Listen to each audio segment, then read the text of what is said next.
നിങ്ങൾ അലർജി മൂലം ബുദ്ധിമുട്ടുന്നുണ്ടോ? നിങ്ങൾക്ക് തുടർച്ചയായി അലർജിയുടെ ടാബ്ലറ്റും നേസൽ സ്പ്രേയും എടുക്കേണ്ടി വരുന്നുണ്ടോ?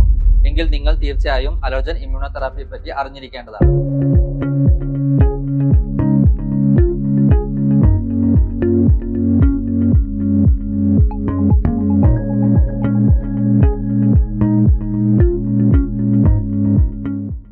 അലർജിയുടെ ശാസ്ത്രീയപരമായി തെളിയിക്കപ്പെട്ട ഒരു നൂതന ചികിത്സാ രീതിയാണ് അലർജൻ ഇമ്മ്യൂണോതെറാപ്പി.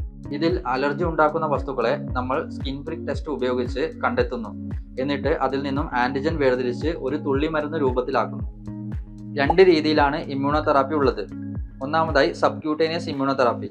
ഇതിൽ അലർജി ഉണ്ടാക്കുന്ന വസ്തുക്കൾ തൊലിയുടെ അടിയിൽ ഇഞ്ചക്ഷനായി കുത്തിവെക്കുന്നു. രണ്ടാമതായി സബ്ലിംഗ്വൽ ഇമ്മ്യൂണോതെറാപ്പി. ഇതിൽ അലർജി ഉണ്ടാക്കുന്ന വസ്തുക്കൾ തുള്ളിമരുന്ന് രൂപത്തിൽ നാക്കിന്റെ അടിയിൽ ഒഴിച്ചു കൊടുക്കുന്നു. ഇതിൽ തുടക്കത്തിൽ ചെറിയ ഡോസിൽ തുടങ്ങി കാലക്രമേണ ഡോസിന്റെ അളവ് കൂട്ടി വരികയാണ് ചെയ്യുന്നത്. ഇതിന് യാതൊരുവിധ പാർശ്വഫലങ്ങളുമില്ല. ഇത് ഉപയോഗിക്കുന്നത് വഴി അലർജിയുടെ ലക്ഷണങ്ങൾ കാലക്രമേണ പ്രകടമായി കുറഞ്ഞു വരികയും അലർജിയുടെ മരുന്നുകൾ പൂർണ്ണമായും നിർത്താനും സാധിക്കുന്നു.